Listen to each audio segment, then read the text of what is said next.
Hi hello నమస్తే welcome to our channel. This is Amala. ప్రస్తుతం మనతో మాట్లాడడానికి సీనియర్ జర్నలిస్ట్ దాము బాలాజీ గారు ఉన్నారు. వారితో మాట్లాడదాం. Hi sir. 31st సెలబ్రేషన్స్ సందర్భంగా అందరూ వేడుకలు, ఎంజాయ్మెంట్ ఇలాంటివన్నీ చేసుకుంటూ ఉంటారు. కానీ కొత్తగా గంటకి 1700 కండోమ్స్ ఆర్డర్ పెట్టారు. అంటే ఏంటి అంటారు దీని గురించి సార్? అంటే మామూలుగా మా సేల్స్ ఏ కంపెనీలు ఇప్పుడు ముఖ్యంగా ఆన్లైన్ సేల్ ఇవి ఉన్నాయి, సెల్లింగ్ కంపెనీస్. బ్లింకిట్ మెయిన్గా బ్లింకిట్ తన డేటాని వెల్లడించింది. ఇది ఓన్లీ బ్లింకిట్ డేటానే మనం మాట్లాడేది, మిగతా డేటా ఎంత అనేది తెలియదు. ఇంకా వాళ్ళు ఇంకా అనౌన్స్ చేయలేదు. బ్లింకిట్ యాప్ అనౌన్స్ చేసింది. ఇది కొద్దిగా అంటే మనకి ఏంటంటే మనం నిన్న కూడా మనం ఒక వీడియో చేసాము. అది 31st ఎవరెవరు ఏం పనులు చేస్తున్నారు అనేది కొనుగోలు దాన్ని బట్టి కూడా కన్జ్యూమర్ బిహేవియర్ని మనం అనలైజ్ చేయొచ్చు. అంటే సమాజంలో ఎటువంటి మార్పులు వస్తున్నాయి, సమాజంలో యూత్ ఎటువంటివి ఎక్కువగా కన్జ్యూమ్ చేస్తున్నారు, దాన్ని బట్టి కల్చర్లో ఎటువంటి చేంజెస్ వస్తున్నాయి, ఇవన్నీ కూడా ఒక ఆంథ్రోపాలజికల్ సోషలాజికల్ స్టడీకి కూడా ఈ డేటా పనికొస్తుంది అనమాట. సో ఈ యాంగిల్లో నిన్న మనం మాట్లాడుకున్న దాంట్లో తెలంగాణ వరకు చూసుకున్నప్పుడు 130,000 కేసుల లిక్కరు, అంటే హాట్ విస్కీ కానీ బ్రాందీ కానీ అలాంటివి 130,000 కేసులు, 135,000 కేసులేమో బీరు, అంటే బీరు ఎక్కువ తాగినట్టుగా తెలుస్తుంది. సో ఇంత ఆర్డర్ వచ్చిందని. దాంట్లో దాదాపు ఒక రోజుకి ఆ రోజు మాత్రం 31st మాత్రమే 125 కోట్ల రూపాయల ఓవరాల్గా లిక్కర్ సేల్ అయిందని చెప్పారు. అట్లాగే 3 రోజులకైతే 658, అంటే దాదాపు 700 కోట్లు తెలంగాణలో మాత్రమే తాగేశారు. ఇంకా మిగతా ఈవెన్ ఆంధ్రాలో ఇంకా ఎక్కువ కన్జంప్షన్ అని చెప్తున్నారు. అలాగే గవర్నమెంట్కి అక్కడ ఇన్కమ్ వచ్చింది. ఇక డ్రగ్స్ కూడా మనం చెప్పుకున్నాం నిన్న. ఇక్కడ డ్రగ్స్ కూడా సో బేసిక్గా మనకి 31st అనగానే అందరికి కూడా ఆ రోజు తాగకపోతే ఏదో కొంపలు మునిగిపోయినట్టు ఫీల్ అవుతారు. కంపల్సరీ తాగాలి, ఎంజాయ్ చేయాలి అన్న ఒక ఇది ఉంటుంది. సో అది తాకపోతే లేకపోతే ఆ పార్టీ చేసుకోకపోతే మనం క్రౌడ్లో వెనకబడిపోయినట్టు, మనకి ఎవరు లేరు, మనం పేదవాళ్ళము అన్నట్టుగా ఉంటుంది. సో ఎంత ఇదిగా ఎంజాయ్ చేస్తే అదొక దాన్ని ఏమంటారు, సెన్స్ ఆఫ్ అచీవ్మెంట్ అంటాం. ఒక సెన్స్ ఆఫ్ అచీవ్మెంట్ ఫీలింగ్ ఇస్తుంది మనకి. చిన్నవి సెన్స్ ఆఫ్ అచీవ్మెంట్ ఫీలింగ్స్ ఇస్తుంటాయి. మనం ఇప్పుడు ట్రాఫిక్ దీంట్లో ఉంటాము, బైక్ వాళ్ళు దూరి ముందుకెళ్తే అతనికి ఏమి ఆ 1 minute అతను సాధించేదేమి ఉండదు. కానీ అతనికి ఒక సెన్స్ ఆఫ్ అచీవ్మెంట్, నేను అందరికంటే ముందుకు వెళ్ళగలిగాను. అది అందుకని ఆ బిహేవియర్ను మనం స్టడీ చేస్తే ఏమంటే వాళ్ళకి నేను సాధించాను అని ఒక సాటిస్ఫాక్షన్ వస్తుంది. అతను దూరి ముందుకెళ్తే ఇతను ఏదో అందరికంటే అందరినీ అవుట్ స్మార్ట్ చేసి వెళ్ళాడు అన్న ఒక సెన్స్ వస్తుంది. అంతేగాని అతనికి ఈ 2 నిమిషాల్లో 3 నిమిషాల్లో అతను ఎక్కడికి పోతున్నాడు, దానివల్ల 2 నిమిషాలు ముందు పోయి ఆడ ఏం చేయబోతున్నాడు అనేది చూస్తే ఏమి ఉండదు.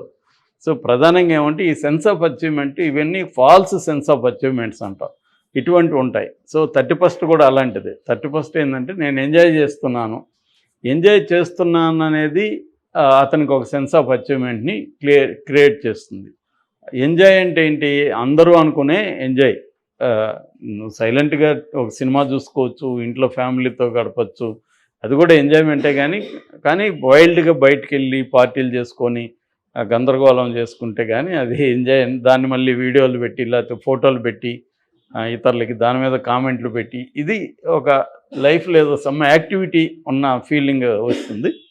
అలాగా ఇప్పుడు కండోమ్స్ మీద ఎందుకు చర్చ వచ్చిందంటే, యూత్ మందు తాగడమే కాకుండా కండోమ్స్ కూడా ఎక్కువ తెప్పించుకుంటున్నారంటే ఆ రకమైన అమ్మాయిలు అబ్బాయిలు కూడా ఆ రోజు సెలబ్రేషన్ ఆ పద్ధతిలో చేసుకోవాలని కూడా వాళ్ళు అనుకుంటున్నారు. అంటే మనకేంటంటే ప్రతిదానికి వాళ్ళ డేస్ అనే ఫిక్స్ అయిపోయినాయి. ఫాదర్స్ డే, మదర్స్ డే దగ్గర నుంచి ఇంకా ప్రతిదానికి ఒక ప్రత్యేక రోజు. ఇది నిజానికి వెస్ట్రన్ కల్చర్ నుంచి వచ్చింది. ఎందుకంటే వాళ్ళకి రోజు పేరెంట్స్తో వాళ్ళు టైం స్పెండ్ చేయరు కాబట్టి ఫాదర్స్ డే రోజు ఫాదర్స్తో స్పెండ్ చేయడం, మదర్స్ డే రోజు మదర్తో స్పెండ్ చేయడం అనేది వాళ్ళకి అవసరమైంది. నిజానికి మనకు అవసరం లేదు, మనకి సపరేట్ డేస్ అవసరం లేదు. అక్కడ ఏంటంటే వాళ్ళు మనుషుల మధ్య కమ్యూనిటేరియన్ ఫీలింగ్స్ తగ్గిపోయినాయి. ఎక్కువగా విడివిడిగా ఉంటున్నారు. పేరెంట్స్ పిల్లల్ని కలవాలంటే కూడా అపాయింట్మెంట్ తీసుకొని కలిసే పరిస్థితి లాంగ్ బ్యాక్ నుంచి అమెరికా లాంటి దేశాల్లో ఉంది.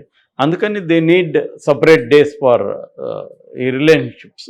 మనకి రోజు ఇంట్లో కలిసి ఉండే వాళ్ళకి ఫాదర్ డే ఎందుకు, రోజు ఇంట్లో మదర్తో ఉన్నప్పుడు మదర్ డే ఎందుకు. కాకపోతే ఏంటంటే మనం కూడా ఆ కల్చర్ని అనుకరించడం అనేది ఒక ఇంట్రెస్టింగ్ అనిపిస్తుంది కాబట్టి చేయడం. రెండోది మీడియా కూడా, మార్కెట్ కూడా ఏం చేస్తుందంటే దీన్ని ప్రోత్సహిస్తుంది. ఎందుకంటే వాళ్ళ వస్తువులు సరుకులు అమ్ముకోవచ్చు కాబట్టి వీటిని ప్రోత్సహించినప్పుడు ఇప్పుడు లవర్స్ డే రోజు గిఫ్ట్లన్నీ బోల్డ్ గిఫ్ట్లు అమ్ముడుపోతాయి. అట్లాగే ఇప్పుడు 31st రోజు ఇవన్నీ అమ్ముడుపోతున్నాయి కదా. అలాగే కండోమ్స్ ఎన్ని ఆర్డర్ ఇచ్చారు అన్న బిహేవియర్ చూస్తే బ్లింకిట్ ఏం చెప్పిందంటే 31st రోజు గంటకి 17,772 కండోమ్స్ని బ్లింకిట్ ఒక్కటి మాత్రమే సప్లై చేసింది. అంటే గంటకి అన్ని కొన్నారు యూత్ అని. ఒక వ్యక్తి మాత్రం సౌత్ ఢిల్లీలో ఒకే ఆర్డర్, సింగిల్ ఆర్డర్లో 81 కండోమ్స్ తీసుకున్నాడు. దాని మీద కామెంట్లు పెడుతుంది, సేఫ్ ఇన్వెస్ట్మెంట్, మనోడు ఇన్వెస్ట్ చేశాడు అన్నట్టుగా. ఇంకొక అతనేమో లాస్ట్ ఇయర్ ఇతను కూడా సౌత్ ఢిల్లీలో 9,940 కండోమ్స్ కొన్నాడు. ఎవ్రీడే అతను ఆర్డర్, మినిమం ఆర్డర్ 27 ఉంది. సో దీని మీద కూడా నెటిజన్లు కామెంట్లు చేస్తున్నారు. ఉన్నది 24 గంటలు, గంటకు ఒకటి అనుకున్నా 24 కదా, నువ్వు 27 అంటే ముందు జాగ్రత్తగా ఎక్కువ తెప్పించుకున్నట్టున్నావు అని. సో 10,000 కండోములు ఏం చేస్తున్నావు గురు, నువ్వేమన్నా మళ్ళీ వేరే వాళ్ళకి అమ్ముతున్నావు అని ఇలా రకరకాల కామెంట్స్ పెట్టారు. బ్లింకిట్ అయితే వాళ్ళకి ఒక హోర్డింగ్ కూడా పెట్టింది అతనికి. ఇతను ఇలాగా ఒక అతను పర్సన్ ఇంత ఆర్డర్ చేశాడు, సో ఇతనికి హీ డిజర్వ్స్ స్టాండింగ్ ఓవేషన్ అనేది కూడా వాళ్ళు పెట్టారనమాట. సో ఇది అంటే ఓవరాల్గా కండోమ్ కల్చర్ అనేది మంచిదే యాక్చువల్గా. ఎందుకంటే అన్నెసరీ ప్రెగ్నెన్సీ కావచ్చు, లేకపోతే ఎస్టీడీ అంటారు, సెక్సువల్ ట్రాన్స్మిటింగ్ డిసీజెస్, సో లైంగిక వ్యాధులు, ఇవి రాకుండా ఉండడానికి ప్రధానంగా అయితే కండోము. ఇది మనం కొంతకాలం అంతకుముందు చూసాం, పుల్రాజుకి ఎయిడ్స్ వచ్చిందని అప్పట్లో పెద్ద సంచలనం అన్నమాట. సో ఎయిడ్స్ లాంటివి తగ్గాయి ఇప్పుడు. నిజానికి ఎందుకు తగ్గాయంటే నిజానికి వ్యాధులు తగ్గలేదు, ఎఫెక్టివ్ మెడిసిన్ రావడం వల్ల డెత్ కేసులు తగ్గిపోయినాయి అన్నమాట. అయితే అదర్ డిసీజెస్, ఎస్టీడీ లాంటివి వస్తున్నాయి. సో దానికి ప్రివెంటివ్గా కండోమ్ ప్రోత్సాహాన్ని చేస్తుంది. కొన్ని గవర్నమెంట్స్ ఫ్రీగా కూడా పెట్టడం, బాత్రూముల్లో ట్రేలలో చాక్లెట్లు పెట్టినట్టుగా కండోమ్స్ పెట్టడం, ఇలాంటివి కూడా ప్రోత్సహిస్తూ ఉంది గవర్నమెంట్. ఆ రకంగా ఇది బిహేవియర్ ఇదే. కాకపోతే ఏంటంటే ఓవరాల్గా మనకి దీని నుంచి సోషలాజికల్ స్టడీ ఏంటంటే మ్యారేజెస్ అనేవి బాగా ఇండియాలో తగ్గిపోతున్నాయి ఒకటి. రెండోది అర్బన్లో దాదాపు 50 to 60% డైవర్స్ రేట్ పెరిగింది. దీనివల్ల ఏమవుతుందంటే కలిసి ఉండడం అనేది తగ్గిపోయింది. అమ్మాయి అబ్బాయి పెళ్ళిలో లేకపోతే పెళ్ళి కాకుండా కలిసి ఉండడం, లివ్ ఇన్ రిలేషన్షిప్స్ పెరిగాయి. లివ్ ఇన్ రిలేషన్షిప్స్ కూడా తగ్గిపోయి దాన్నే డిస్పోజబుల్ రిలేషన్షిప్స్ అంటున్నారు. అంటే 2 రోజులు కలిసి ఉండడం, మళ్ళీ ఎవరి దారి వాళ్ళది, డిస్పోజ్ అంటే అయిపోతుంది. యూజ్ అండ్ త్రో రిలేషన్షిప్స్ అనేవి బాగా పెరిగింది. అంటే వరల్డ్లో ఎప్పటి నుంచో ఇవి బాగున్నాయి. ఇండియాలో కూడా ఈ మధ్యకాలంలో ఈ మనకు వచ్చే కొత్త కల్చర్ కావచ్చు, రెండోది మోడర్న్ టెక్నాలజీ కావచ్చు, అమ్మాయిలు అబ్బాయిలు కలుసుకునే ప్లేసెస్ అంటే వర్చువల్ ప్లేసెస్ పెరగడం కావచ్చు, దానివల్ల ఇవాళ ఈజీగా అమ్మాయిలు అబ్బాయిలు కలిసిపోగలుగుతున్నారు, ఈజీగా విడిపోగలుగుతున్నారు. జిగ్మంట్ బౌమన్ దీని మీద లిక్విడ్ లవ్ అనే ఒక బుక్ కూడా రాశాడు. అందులో ఆయన ఎప్పుడో, ఇది లాంగ్ బ్యాక్ 20 ఏళ్ళకు ముందే రాశాడు ఆయన బుక్. దాన్ని తెలుగులో కూడా తిరుపతిరావు అని జిగ్మంట్ బౌమనీయం అనే ఒక బుక్ తీసుకొచ్చారు. అందులో మొత్తం రిలేషన్షిప్స్ మీద ఆయన చాలా మాట్లాడారనమాట, ఆయన ఎప్పటి నుంచో రీసెర్చ్ చేసి.